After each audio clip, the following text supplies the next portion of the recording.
Bonjour à tous, j'espère que vous allez bien. Par le passé, on avait déjà parlé de quelques clones ayant eu droit à un développement et autres dans l'univers Star Wars, et aujourd'hui je vous propose d'en découvrir un autre, le commandant Bacara. Et donc, commençons. Donc, Bacara, ou CC-1138, était un clone du chasseur de primes Jango Fett.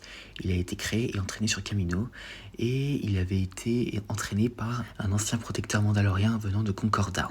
Et c'était même l'un des rares clones à avoir eu l'occasion de s'entraîner avec un mandalorien directement. Et après sa formation initiale, il reçut un entraînement auprès des commandos de reconnaissance avancés. Et on lui donna le nom de Bacara. Mais cependant, Bacara se distinguait très clairement des autres clones, car après sa formation avec le Mandalorien, il était perçu comme un solitaire. Lorsque la guerre des clones commença, Bacara devint marshal des clones, commandant du 21e Corps Nova, également connu sous le nom de Marine Galactique, et second du général Ki-Adi-Mundi. Cependant, les deux, bien qu'ils combattaient ensemble pendant de nombreuses batailles, étaient toujours en désaccord, car en effet la philosophie du clone était extrêmement stricte et militante, qui était souvent en contradiction avec la formation de Jedi de Mundi. Cependant, Bacara était très efficace au combat, et même l'un des meilleurs. Et c'est même l'un des clones qui a mis au point de nombreuses tactiques et des stratagèmes militaires. Généralement, Bacara et sa légion étaient envoyés dans des endroits de guerre les plus extrêmes.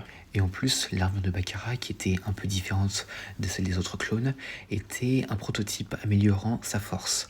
Et d'ailleurs, il était assez brut au combat. Par exemple, pendant la bataille de Newborn Alex, lorsque les armes et les armures de ces hommes sont tombées en panne, Bacara, refusant de battre en retraite, ordonna à ses troupes de poursuivre le combat à main nue. Généralement, Bacara était stationné sur Mijito, où avec Ki-Adi-Mundi, il combattait plusieurs fois l'armée séparatiste qui tentait d'envahir la planète. Parce que pour vous dire, il y a eu au moins 4 batailles sur cette planète. Et pendant cette quatrième bataille, Bacara et ses troupes reçurent l'ordre 66 du chancelier Palpatine, déclarant les Jedi comme des traîtres et qu'ils devaient être éliminés. Cependant, Bacara a beaucoup hésité avant de tirer. Cependant, sa loyauté ultime allait à Palpatine et à la République. Et donc du coup, finalement, il n'hésita qu'un bref instant avant de finalement tirer.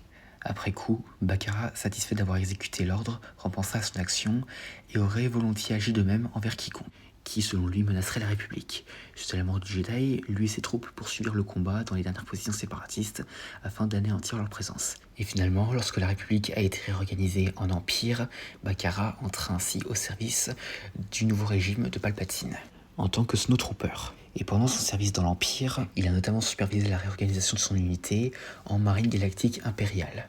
Et contrairement à certains clones qui éprouvaient des remords quant à l'Ordre 66, Bacara était satisfait de l'exécution des Jedi qu'il considérait comme des traîtres. Et donc c'était un des clones qui était complètement influencé par l'Empire. Et quand les clones ont commencé à être remplacés par les Stormtroopers, Bacara a néanmoins continué à servir comme encore quelques clones, et il aurait même subi des traitements médicaux expérimentaux pour ralentir son vieillissement accéléré, étant donné que, comme tous les clones, pour devenir des soldats rapidement, ils avaient la croissance accélérée. Mais à part cela, comme d'ailleurs beaucoup de clones, on ignore ce qu'il attend de lui pendant le reste de la période impériale, bien que selon certaines théories, il aurait peut-être été présent à la bataille de Hoth, même si cela est très peu probable. Et donc à part ça, voilà, c'était tout ce que j'allais dire concernant Bacara. Donc un clone qui se distinguait très clairement des autres, notamment par son entraînement auprès d'un Mandalorien directement. Et donc à part ça, voilà, j'espère que ça vous aura plu, n'hésitez pas à dire ça dans les commentaires, et à la prochaine.